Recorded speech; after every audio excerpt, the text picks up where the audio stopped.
Hello friends, आजच्या व्हिडिओमध्ये तुमचे मनापासून स्वागत करते। तर आज आपण ब्लाउजवरनं मापे कशी घ्यायची ते एकदम सोप्या पद्धतीमध्ये बघणार आहोत। तर बघा, व्हिडिओ तुम्ही स्किप न करता शेवटपर्यंत नक्की बघा, जेणेकरून तुमच्याजवळ कोणताही मापाचा ब्लाउज असू द्या, तुम्ही याच पद्धतीने ब्लाउजवरनं माप घेऊ शकता। तर बघा, इथं आपण व्हिडिओ स्टार्ट करूया। तर ब्लाउजला सर्वात पहिले उलट्या साईडने पलटवून घ्यायचं आहे। हे बघा या पद्धतीने। तर इथे बघा, ब्लाउज सरळ बाजूने सुद्धा आपल्याला इथं माप घेता येतात, पण प्रत्येकाची पद्धत जी असते ती वेगवेगळी असते। कटिंगची असो किंवा स्टिचिंगची असो, तर तुम्हाला आज मी वेगळी पद्धत दाखवणार आहेत। म्हणजे आपण इथं छातीचा चौथा भाग न काढता डायरेक्ट आपण छातीची घडी काढणार आहोत। म्हणजे आपण शिलाई मार्जिन सहित इथं आपण घडी कशी काढायची ते बघणार आहोत। तर तुम्हाला बघा, घडी काढून दाखवते, त्याच्यावरनं कळेल की आपल्याला की हा ब्लाउज कोणत्या साईजचा आहे। तर ब्लाउजला व्यवस्थित ठेवायचा आणि वरच्या साईडला बघा आपण शोल्डर जॉईंट करतो, तिथून या पद्धतीने टेप ठेवायचा आहे। तिथून बघा खालच्या साईडला कमरेच्या खाली आपल्याला पूर्ण उंचीमध्ये अर्धा इंच एक्स्ट्रा करायचं असतं। आता कोणी तुम्हाला जर उंची वाढवायला लावली तर तुम्ही खालच्या साईडने या पद्धतीने तुम्ही उंची वाढवू शकता। आता इथं 13.5 इंच आलेलं आहे, तर मी अर्धा इंच उंची वाढवायला लावली, मग 14 इंच या ब्लाउजची उंची घेणार आहेत। आता पाठीमागचा गळा बघा या पद्धतीने मोजायचा, व्यवस्थित ब्लाउजला ठेवायचं। हे बघा इथं, तर ब्लाउजचा पाठीमागचा गळा आहे तो बघा 9 इंच आलेला आहे। आणि या पद्धतीने पाठ सुद्धा मोजून घ्यायची। इथं बघा पाठ आलेली आहे ते 3.5 इंच आलेली आहे।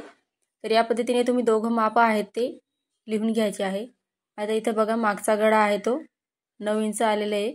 मार्जिनसाठी आपण इथं अर्धा इंच घेत असतो, तर 9.5 इंच मी इथं पाठीमागचा गळा घेतलेला आहे। हे बघा या पद्धतीने माप आहेत ते एका साईडला लिहून घ्यायचे वहीवरती। आता बघा आपण छातीची घडी काढणार आहोत। तर बघा ही पाठीमागच्या भागाची आपल्याला डबल घडी घालायची। हे बघा या पद्धतीने ठेवायचं ब्लाउज, जसं मी ठेवते तसं। आणि बघा फिटिंगच्या त्या दोघं साईड आहेत ते या पद्धतीने धरायचे आहे व्यवस्थित, इथं बघू शकता। आता बघा इथे मार्जिन जास्त दिसते, तर या साईडला तुम्ही 1.5 इंच टेप सोडायचा आहे पुढच्या साईडला। हे बघा 1.5 इंच, आणि कमी राहिला तर तुम्ही इथं 2 इंच किंवा 2.5 इंच इथं घेऊ शकता। आता इथं मार्जिन तुम्हाला भरपूर दिसते, तर मी इथं फक्त 1.5 इंच पुढच्या साईडला टेप सोडणार आहे, जेणेकरून आपण मार्जिन सहित इथं आपल्याला पाठीमागचे जो माप आहेत म्हणजे छाती किती आहे ते कळेल। इथे बघा 9 इंच आलेलं आहे, म्हणजेच की हा 30 इंचचा छातीचा ब्लाउज आहे, हा म्हणजे 30 साईजचा हा ब्लाउज आहे। तर छातीचा चौथा भाग अधिक 1.5 इंच, ते या पद्धतीने तुम्ही जर मोजलं तर हे 30 साईजचं ब्लाउज आहे। तर या पद्धतीने छातीची घडी आहे ती 9 इंच मी लिहून घेतली बघा। आता बघा इथं आपण बाही मोजणार आहोत। तर बाहीची लांबी बघा, लांब बाही आहे, तर या पद्धतीने व्यवस्थित धरायची आहे। आता इथं बघा वरच्या साईडला फिटिंगची टीप दिसते, हे बघा बाही जोडलेली आहे, तिला सुद्धा आपल्याला इथं धरायचं आहे, 1/2 इंच आहे तसंच। आणि खालच्या साईडला अर्धा इंच एक्स्ट्रा वाढवायची असते। हे बघा हे 9.5 इंच आलेलं आहे, खालच्या साईडला अर्धा इंच वाढवायची, म्हणजेच किती झाली 10 इंचची आपली बाही झाली। तर बघा आता दंडघेर मोजून घेऊया। तर दंडघेर जे आहे ते बघा या पद्धतीने मोजायचं आहे। इथं बघा 4.25 इंच आलेलं आहे, बघा इथं लिहून घेऊया लगेच आपण। बाही लांबी 10 इंच आलेली आहे, म्हणजे आपण मार्जिन सहित घेतलेले आहे, शिलाई मार्जिन सहित। आता दंडघेर बघा इथं 4.25 इंच मी या पद्धतीने लिहिते बघा, 4 आणि 1 लाईन म्हणजे 4.25 इंच, आणि तिथं जो 2 लाईनी जर राहिली असत 4.5 इंच झालं असतं। तर हे बघा या पद्धतीने लिहून घेतलं मी। आता 30 साईजचं हे ब्लाउज आहे, तर शोल्डर जे आहे ते मी इथं या पद्धतीने बघा मुंडा शोल्डर जे आहे, तर शोल्डर आहे ते इथं 5 इंच घ्यायचं आहे, मुंडा आहे तो 5.5 इंच घ्यायचा आहे, आणि गळा रुंदी जी आहे ते इथं 2 इंच टाकायची आहे। तर तुम्ही हे माप जर घेतलं तर ब्लाउजचे शोल्डर वगैरे अजिबात उतरत नाही आणि ब्लाउज एकदम परफेक्ट असा बसतो। तर आता आपलं बघा कमर घेरचं माप घ्यायचं बाकी आहे, आणि कटोरी कशी काढायची ते बघणार आहोत। तर बघा आता ब्लाउज आपण उलट्या साईडने आहेत त्याच तसंच आपण इथले सर्व मापं आहे ते घेणार आहोत, जेणेकरून आपल्याला शिलाई मार्जिन सहित एक्स्ट्राचं आपल्याला माप घेता येईल. आता बघा, कटोरीचं माप घेताना काय करायचं, हुकाकडील बाजूकडनं आपल्याला कटोरीचं माप घ्यायचं असतं. कारण आपण एका साईडच्या भागाला बघा एक्स्ट्राचं कापड आपण एड करत असतो, तरी हुकाकडील बाजूकडे जसं आहे तसंच आपल्याला व्यवस्थित असं माप निघतं. त्याच्यासाठी तुम्ही हुकाकडील बाजूकडून या पद्धतीने व्यवस्थित कटोरीला धरायची आहे. बघा, ओढायची नाही आहे, जशी आहे तशीच व्यवस्थित धरायची. हे बघा, व्यवस्थित टेप फिरवून घ्यायचं आहे. बघा, इथं 6.5 इंच आलेले आहे.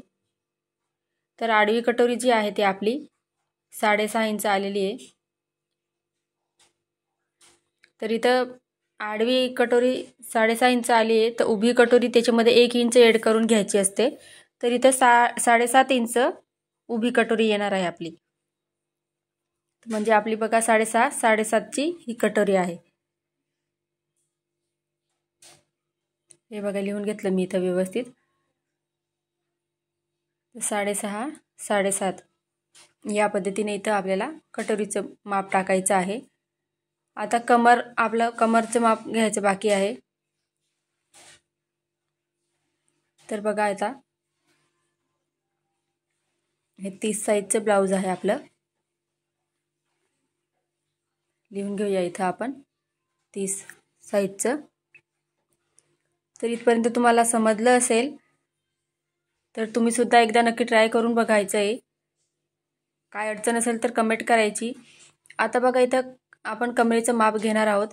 तर या साईडला बघा, हुकाकडील बाजूकडे एक्स्ट्राचं कापड दिसते ते सोडून आपल्याला इथं कमरेचं माप घ्यायचं आहे. व्यवस्थित टेप पकडायचं आहे. हे बघा, व्यवस्थित पकडायचं. खालच्या साईडला कापड आहे ते सुद्धा व्यवस्थित पकडायचं आहे आपल्याला. या पद्धतीने इथं आपल्याला कमरेचं माप घ्यायचं आहे. इथं बघू शकता 23.5 इंच आलेलं आहे, 23 आणि अर्धा इंच. तर इथे लगेच लिहून घेऊया आपण 23.5 इंच. तर हे बघा, इथं आपण माप घेऊन घेतले ब्लाऊजवरनं. तर आपल्याला पेपर पॅटर्नसाठी जी माप लागणार आहे ते पण आपण इथं घेतलेली आहे ब्लाऊजवरून. इथं बघा आता. तर बघा, आता पुढचा गळा आपण मोजून घेऊया. इथं बघा, ब्लाऊजला व्यवस्थित ठेवायचं. इथं पुढच्या गळ्याचं माप घेऊया आपण. आता वरती बघा मार्जिन दिसते तुम्हाला शोल्डरच्या, तिथं ती धरून आपल्याला इथं पुढच्या गळ्याचं माप घ्यायचं असतं. मुंडा जर तुम्हाला मोजायचं असेल तर बघा, या पद्धतीने टेप ठेवायचा आणि या पद्धतीने तुम्ही मुंडा मोजू शकता. तर इथपर्यंत तुम्हाला समजलं असेल. काय डाऊट असतील तर कमेंटमध्ये मला नक्की विचारा. आजचा व्हिडिओ आवडला असेल तर प्लीज लाईक करा. चॅनलवर नवीन असाल तर चॅनलला सबस्क्राईब करा, जेणेकरून नवीन व्हिडिओ सर्वात पहिले तुमच्याजवळ पोहोचतील. पुढचा व्हिडिओ तुम्हाला कोणत्या टॉपिकवर पाहायचा आहे ते सुद्धा कमेंट करा. आजचा व्हिडिओ पुन्हा पाहिल्याबद्दल धन्यवाद.